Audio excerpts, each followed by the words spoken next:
Medical emergency বলতে কি বুঝি? একটি দুর্ঘটনা বা জরুরি অবস্থা, আপনার হাতে সময় খুবই কম, আপনাকে সঠিক সময়ে সঠিক সিদ্ধান্ত নিতে হবে, অথচ আপনি মানসিকভাবে স্থির নন। এমন অবস্থায় ভুল হওয়াটাই স্বাভাবিক।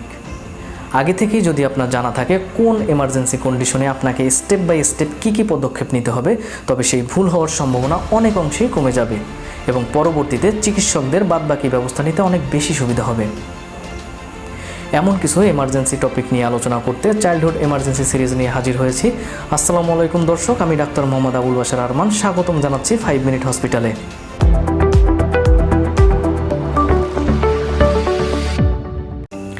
বাচ্চারা অসাবধানতার বশে বা খেলার ছলে ঘরের বৈদ্যুতিক সকেট বা তার ধরলে সেখান থেকে ইলেকট্রিক্যাল ইনজুরি হতে পারে।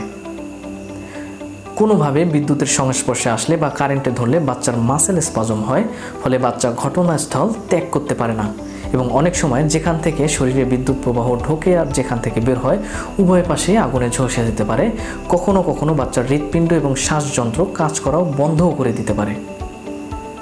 খুবই গুরুত্বপূর্ণ বিষয়, আপনাকে সতর্ক থাকতেই হবে। এমন জরুরি অবস্থায় আপনাকে কী প্রাথমিক ব্যবস্থা নিতে হবে তা আপনার জানতেই হবে। চলুন শুরু করি। বাচ্চা বা যে কেউ বিদ্যুৎ স্পৃষ্ট হলে তাকে ধরা যাবে না। বাড়ির বিদ্যুতের মেইন সুইচটি খুঁজুন এবং সেটি বন্ধ করে দিন।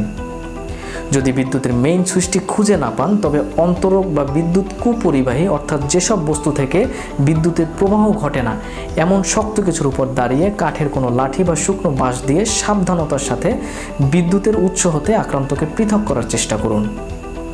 এরপরও যদি আপনি আক্রান্তকে বিদ্যুতের উৎস থেকে পৃথকে ব্যর্থ হন, তবে প্লাস্টিক বা রাবারের জুতা পরুন। এরপর একটি শুকনো তাওয়াল বা কাপড় দিয়ে আক্রান্তর পা পেঁচিয়ে টেনে অন্যত্র নিয়ে যাওয়ার চেষ্টা করুন।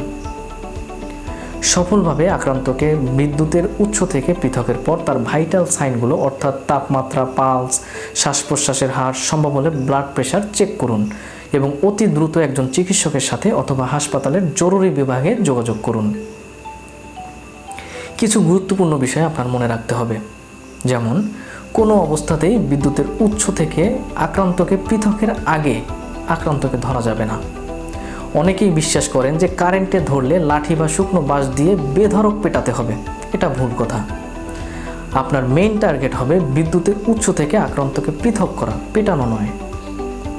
বিদ্যুতের উৎস থেকে পৃথক করার পরে আক্রান্তের ভাইটাল সাইন, বিশেষ করে শ্বাস প্রশ্বাস খেয়াল করুন। যদি দেখেন যে শ্বাস প্রশ্বাস নিচ্ছে না, তবে সাথে সাথে সিপিআর শুরু করে দিন। সিপিআরের উপর একটি টিউটোরিয়াল আমি ভিডিওর শেষে দিয়ে রাখবো, দেখে শিখে নেবেন।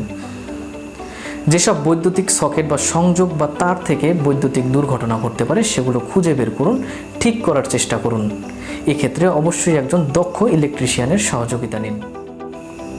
আজ এই পর্যন্তই। গুরুত্বপূর্ণ মনে হলে লাইক করবেন, শেয়ার করবেন। কোনো প্রশ্ন বা মতামত থাকলে কমেন্টে জানাতে পারেন। চ্যানেলে নতুন হলে সাবস্ক্রাইব করে বেল অপশনটি অন করে রাখবেন। আল্লাহ হাফেজ। The first thing to do is check for alertness. Pick the child up. You want to shake it a little bit. Wipe its face, rub its face, shout at it, yell at it. Wake this child up. If the child does not respond, you need to assume the child has stopped breathing and that the heart has stopped beating. And the first thing you're going to do is compressions. For a little child less than about a year of age, you're going to place the child on its back, take 2 fingers, and you're going to do the compressions. This is getting the blood flowing in the baby's body. You take 2 fingers and place it on the child's breastbone, just below the nipple line, not down at the bottom, but just below the nipple line. And then you're going to do the compressions. You're going to push down rapidly, about 1/3 to 1/2 the depth of the child's chest. Push rapidly and push hard, quick and hard, about 30 times. This is the compressions. Now, if it's an older child, greater than about a year of age, you're going to use the heel of your hand. Again, the same position, kind of between the nipple lines, just below the nipple line, not down at the bottom, just between the nipple lines. Again, 30 compressions, about 1/2 the depth of the child's chest, about 30 times. Less than a year of age, 2 fingers. Greater than a year of age, up to about 8 or so, you're going to want to use the heel of your hand. You next need to breathe for the child. You need to open the child's airway. This is taking your hand, lifting the child's chin, with your other hand pushing back on the child's forehead. And you now want to deliver what are known as 2 breaths. You can look to see if the child's breathing. If the child's not breathing, you're going to place your mouth over the child's, if it's an infant, small child, over their nose and mouth, and deliver 2 breaths. If it's an older child, you can pinch off their nose and just put your mouth over their mouth and deliver 2 breaths.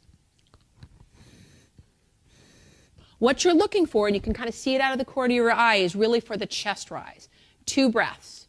You're then going to go back and do the chest compressions. Little babies, 2 fingers, 30 compressions. Older kids, heel of the hand, 30 compressions, about half the depth of the chest. 2 breaths,